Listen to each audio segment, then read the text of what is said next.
जय हिंद दोस्तों, मैं इस समय आप लोग को रिलेशन एंड फंक्शन चैप्टर पढ़ा रहा हूँ। इस चैप्टर में मैं आप लोग को काफ़ी हद तक चीज़ें तो प्रेज कर चुका हूँ। अब इसमें बस कुछ ही क्लास बची हुई है, फिर आपका ये चैप्टर फिनिश हो जाएगा। मैंने लास्ट टाइम पे आपको इस चैप्टर में टॉपिक स्टार्ट किया था, उसका नाम था फंक्शन।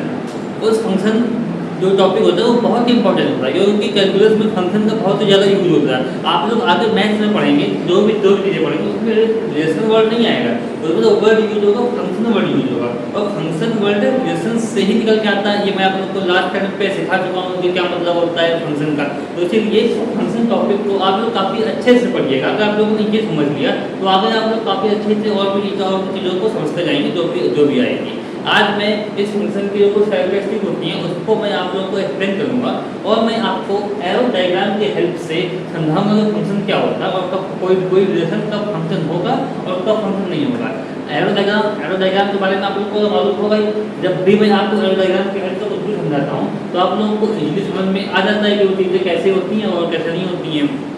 आइए आज हम लोग फंक्शन को कैरेक्टरिस्टिक देखते हैं, और उसके बाद फिर लोग इसको एरो डायग्राम वाला एग्जाम्पल देखते हैं कि फंक्शन की कैरेक्टरिस्टिक क्या होती है। यहाँ मैं आप लोग को लिखने पॉइंट बताऊंगा, या फिर मैं आपको ऐसे समझाने की कोशिश करूँगा ओनली। लेकिन जब मैं फिर वेन डायग्राम पे आऊँगा, जब मैं एरो डायग्राम पे आऊँगा तो मैं इसको आप लोग को एरो डायग्राम की हेल्प से हर एक पॉइंट को मैं एक्सप्लेन भी करूँगा बड़ी।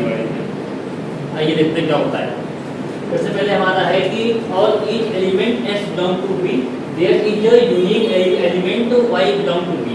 मींस जो हमारा x y अगर हमारा ऑर्डर पेयर होता है, जो हमारा फर्स्ट एलिमेंट होता है x वो हमारा a से बिलोंग करता है, और जो सेकंड एलिमेंट होता है y वो हमारा b से बिलोंग करता है। और मैं आपको लास्ट टाइम पर बता चुका हूँ कि ये जो हमारा फर्स्ट एलिमेंट होता है इसको हम लोग बोलते हैं प्रीइमेज, और जो सेकंड एलिमेंट होता है y इसको हम लोग बोलते हैं इमेज। और y को बोलेंगे कि ये फंक्शन है, ये मतलब कि ये x की वैल्यू है अंडर f। ये भी मैं आपको लास्ट टाइम पर बता चुका हूँ। अभी मैं आपको रिवाइज करने के लिए मैंने आपसे दोबारा बोल दिया, जिससे कि इन सब चीज़ों का यूज होगा और आपको आसानी से समझ में आ जाएगी।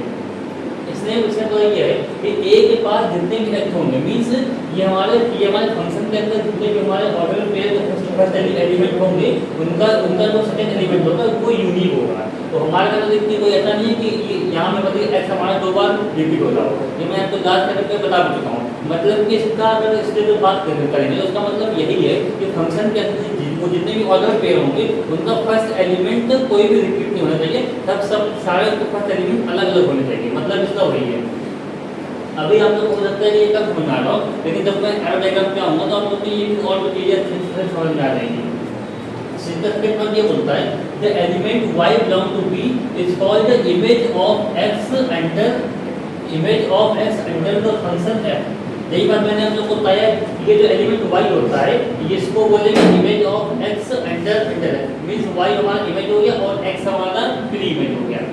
तो y हमारा इमेज हो गया, x हमारा प्री इमेज हो गया। मतलब वो फंक्शन f की बात करते हैं तो ये जो भी होता है वो अंडर f के अंदर ही होता है। इसलिए अगर मान लीजिए हमारे पास दो तीन फंक्शन होंगे, f1 f2 f3 होगा या फिर fgh होगा, तो अलग अलग वो फिर होते जाएंगे। इसलिए हम बोलते हैं कि धीरे धीरे बढ़ते दिखाएंगे कि हम किस फंक्शन की बात कर रहे हैं। y हमारा इमेज हो गया, x हमारा प्री इमेज हो गया, और किस फंक्शन के अंदर है वो भी हम लोग देखते हैं अंडर द फंक्शन f। और and also y is called the value of function f at x। इसको हम लोग ये भी बोल सकते हैं कि हमारा y है वो हमारे x की वैल्यू है, मतलब हमारे मतलब कि x की value under the function f। तो इसको लिखने का वे ये होता है fx = y। यहाँ पे मतलब ये होगा कि fx = y। हमारे यहाँ पे f हमारा फंक्शन है और y जो है x की वैल्यू है अंडर द फंक्शन f। इसका मतलब पहले लिखना होगा और इसको पढ़ते हैं fx = y। ये जो मैंने लिखा हुआ है इसका आप लोग लिखने का वे समझ लीजिए। अभी तो ये आपको ऐसा लग रहा होगा कि आपने इसको लाइफ में फर्स्ट टाइम देखा होगा, लेकिन जब जैसे जैसे मैथ्स में आगे बढ़ते जाएंगे इसका बहुत ही ज़्यादा यूज है। आप लोग इसको हर जगह देखेंगे, हर एक टॉपिक में, लगभग सभी टॉपिक में, चाहे आप कैलकुलेट पढ़े या आप कुछ भी पढ़े, आपको हर एक टॉपिक में ये आपको देखने को मिल जाएगा f = y। अभी इसको इसका मतलब मैं आपको धीरे धीरे समझा दूंगा, और इसका मतलब ऐसा नहीं कि मैं आपको समझा दूँ आपको इसका सारा मतलब आपको आगे समझ में आ जाएगा। ये ऐसा टॉपिक है f = y। ये आपको फिर धीरे धीरे जब आप लोग क्लास देखते जाएंगे, नए चैप्टर पढ़ते जाएंगे और उसमें इसका क्या यूज होता है, तब आपको ये धीरे धीरे समझ में आने वाला है। अगर आपको ये वाला f = y मैंने क्या लिखा है कैसे है, अगर आपको अभी समझ में नहीं आ रहा है तो उसमें टेंशन की बात नहीं है, ये आपको समय के साथ समझ में आता जाएगा। थर्ड पॉइंट है f such that a to b is not a function if there is an element in A which has more than one image in B। इसका मतलब वही है कि अगर हमारे पास मतलब कि ऐसा कोई एलिमेंट है सेट ए में जिसके पास जिसकी एक से ज़्यादा इमेज है बी में, तो उस केस में हमारा वो फंक्शन हमारा नहीं हो पाएगा। अगर आप लोग देखें कि ये 3 पॉइंट और ये जो फर्स्ट पॉइंट है ये दोनों ही एक दूसरे के इक्विवेलेंट है। इसमें ये बोला कि हर एलिमेंट x के लिए एक y जो है यूनिक एलिमेंट होगा और y जो है वो x की इमेज है। ये मैंने आपको बताई है। इसका मतलब तो वही हुआ कि ये क्वेश्चन में कि ये मतलब कि हमारे स्टेटमेंट में जो इतना बोलना चाह रहा है कि ए के सभी एलिमेंट के लिए हमारे पास यूनिक इमेज होगी। तो वही बात तो ये भी बोल रहा है कि हमारे पास मतलब कि ए के जितने भी एलिमेंट हैं उनके लिए बी के पास एक से ज़्यादा इमेज नहीं हो सकती है। तो बिना कि ये दोनों पॉइंट भी आपस में इक्विवेलेंट है, पर इनके कहने का वे दोनों अलग अलग है। अगर आपने एक पॉइंट भी समझ लिया तो आपको समझ आ जाएगी कि ये बोलना क्या चाह रहा है, फंक्शन की कैरेक्टरिस्टिक, फंक्शन की स्पेशलिटी क्या होती है। ये एकदम कैरेक्टरिस्टिक पढ़ने से आपको फायदा ये होगा कि आप लोग किसी भी रिलेशन को देखते ही आइडेंटिफाई कर पाएंगे कि ये हमारा फंक्शन है या फिर ये हमारा फंक्शन नहीं है। लेकिन यहाँ पे ये भी पॉइंट है, but more than one element of A may be associated to the same element of B. मतलब कि इसमें ऐसा बोलेगा कि ऐसा हो सकता है कि ए के हमारे पास एक से ज़्यादा एलिमेंट की बी में इमेज सेम हो।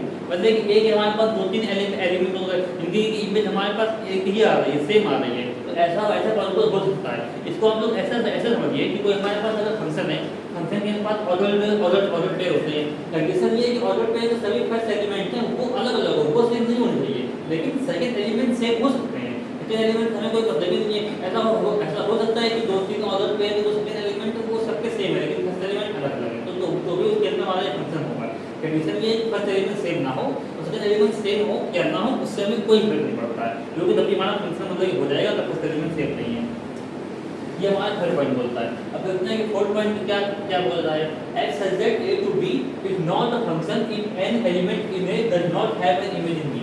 मींस हमारे पास a और b दो सेट दिए हुए थे, हमने उनका प्रोडक्ट निकाला, फिर हमने उनका फंक्शन निकाला, ठीक है। वो निकालने के बाद अगर a में हमारे पास जो सेट है उसमें कोई ऐसा एक एलिमेंट बन जा रहा है तो उसकी कहीं पर इमेज ही नहीं बन पा रही है, मतलब कि b में कोई ऐसा एलिमेंट है ही नहीं कि जो हमारी a के उस एलिमेंट की इमेज बन पाए, तो उस केस में भी फंक्शन नहीं हो पाएगा। तो यहाँ पे जो फंक्शन की मैंने आपको बताई उसमें मेन पॉइंट ये है कि a के हमारे पास जितने भी एलिमेंट हैं उनकी एक और केवल एक ही इमेज होनी चाहिए, b में एक से ज़्यादा इमेज नहीं हो सकती है।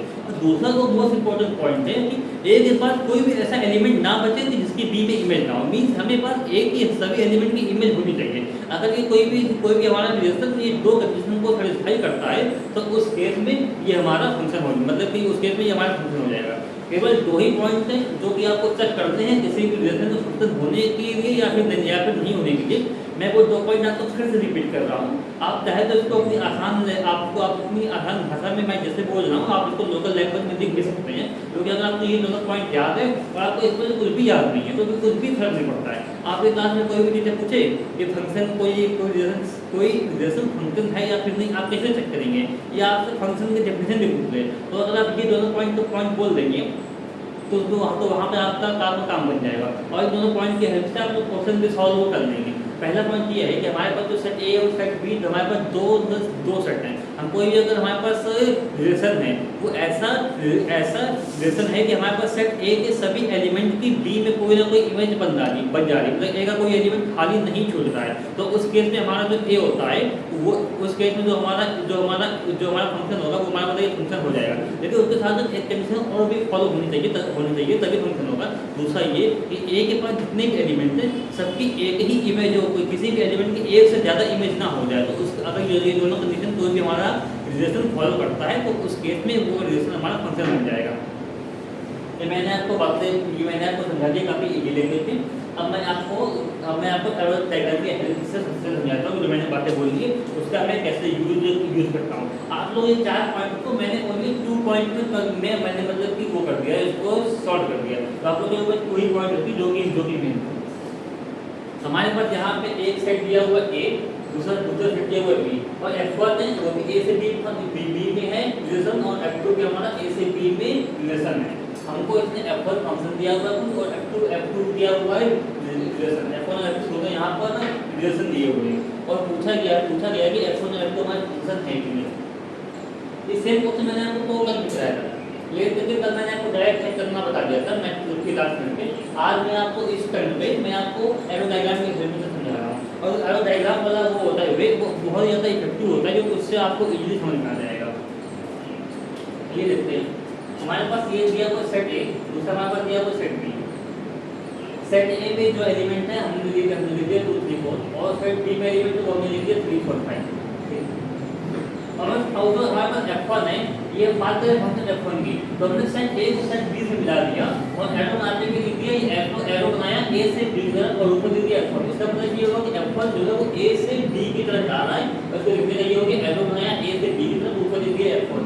ये आप लोग लिखने का वे मतलब ध्यान रखिए, आप लोगों को आगे मतलब बहुत ज़्यादा हेल्प करेगा आगे, क्योंकि आगे डायरेक्ट ऐसे ही लिखा जाएगा। जब एक क्वेश्चन में एक से ज़्यादा फंक्शन की बात करी जाएगी तो वहाँ पे अगर आपको एरो डायग्राम बनाना पड़ता है। आइए देखते हैं कि हमने ए और बी का एलिमेंट लिया, ये 2 को मैच कर रहा है 3 से, हमने 2 को मैच कर दिया 3 से, और 3 का वो 3 की 15 है 4 से, 3 का को हमने मिला लिया 4 से, और 4 और 5 मॉडल किया है हमने 4 को मिला लिया 5 से। अब मैंने जो आपको बात बताई, हमने क्या आपको मैंने आपको क्या बात बताई, इससे पहले आपको सेट ए को पुट करना है। सेट ए के सभी एलिमेंट की इमेज हो, ठीक है। यहाँ पे तो सभी एलिमेंट की इमेज है, कोई ऐसा एलिमेंट तो खाली है नहीं जिसकी इमेज ना हो, सबके पास इमेज है, ठीक। और सेट के पास कोई भी मतलब ऐसा एलिमेंट ना हो जिसके एक से ज़्यादा इमेज हो। देखते हैं हमारे पास 2 की भी एक ही इमेज है, 3 की भी एक ही इमेज है, 4 की भी एक ही इमेज है, मतलब कि ये हमारा जो फंक्शन F1 है इसमें हमारे पास ए के पास जितने भी एलिमेंट है सबकी कोई ना कोई इमेज है, और ए के किसी भी एलिमेंट की एक से ज़्यादा इमेज नहीं है। तो इस केस में F1 हमारा फंक्शन हो गया, ठीक है। या फिर आप लोग उसको मैं आपको सिंपल भाषा में समझाऊं तो फंक्शन का मतलब ये हुआ, जैसे कि आप एक ऐसे स्टेट में रह रहे हैं जहाँ पे एक मतलब की रूल है, तो जितने भी 25 प्लस मैन होंगे उन सबकी मैरिज हो चुकी होगी, उन सबके पास वाइफ होगी, और किसी के पास एक से ज़्यादा वाइफ नहीं होगी। तो यहाँ पे बिल्कुल सेम है, सेट ए के पास जितने एलिमेंट है सबकी वाइफ होंगी, और किसी के पास एक से ज़्यादा वाइफ नहीं होंगी। मीन्स एक हमारे पास एक के जितने भी एलिमेंट है सबकी इमेज होगी, और किसी के पास एक से ज़्यादा इमेज नहीं होगी। ये मैंने आपको वाइफ का एग्जांपल देकर सिंपल वे में समझा दिया, जिससे कि आप लोग भूल लेना और आप लोग को याद हो जाएंगी चीज़ें। Wife is equal to image in this case of function. ये देख लिया। अब बात करते हैं यहाँ पे F1 तो हमारा फंक्शन हो गया, जो कि सभी एलिमेंट के पास इमेज है और हर एक एलिमेंट की एक ही इमेज है। अब बात करते हैं F2 की। अब F2 को भी हमने लिख लिया, ए को लिख दिया, और यहाँ ये जिससे मतलब ऑर्डर पे था हमने उसको हमने रिप्लेस कर दिया। अब पहला देखते हैं कि क्या इसके ए के पास सभी एलिमेंट के पास इमेज है। ए के पास सभी एलिमेंट के पास इमेज तो है, ठीक है।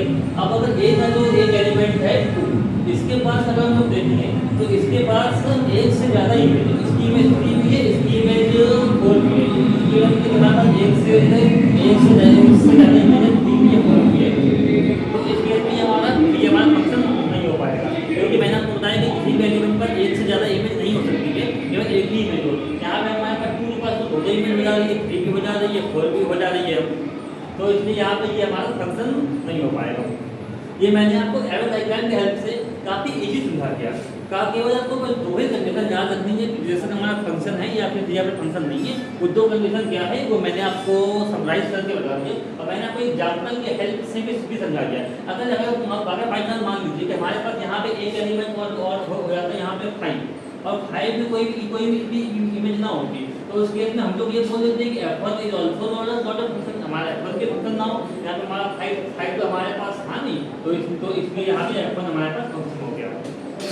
मैं उम्मीद करता हूँ कि आप लोग को ये टॉपिक बहुत ही अच्छे से समझ में आ गया होगा, क्योंकि मैंने आप लोग को यहाँ पे बताने का अपना बिल्कुल बेस्ट ट्राई किया है कि मैं कितनी कंसाइज लैंग्वेज में आपको बिल्कुल जो प्रीमियर कंटेंट होता है मैं आपको वही बता सकूँ, उससे आप लोग फालतू बात ना पड़ सके। ये जो काम की बातें आप लोग बस उसी पर ही फोकस करिए, और आप लोग को भी अच्छे से आपको कॉन्सेप्ट क्लियर हो सके, क्योंकि मार्क्स अच्छे जाना वो तो करने में होता है। ड्राइविंग मेथड ये होता है कि आपको कॉन्सेप्ट कितने अच्छे से क्लियर है, आपके पास कॉन्सेप्चुअल क्लियरिटी कितनी अच्छी है। मैं उम्मीद करता हूँ कि आप लोग को चीज़ें अच्छे से समझ में आ गई होंगी। अगर अभी भी आपको कुछ डाउट्स है तो आप वीडियो को रिप्ले करके देख सकते हैं। तो आपको हमारा ये वीडियो पसंद आया हो तो आप लोग लाइक एंड सब्सक्राइब करना ना भूलिएगा। मिलते हैं नेक्स्ट वीडियो में। धन्यवाद।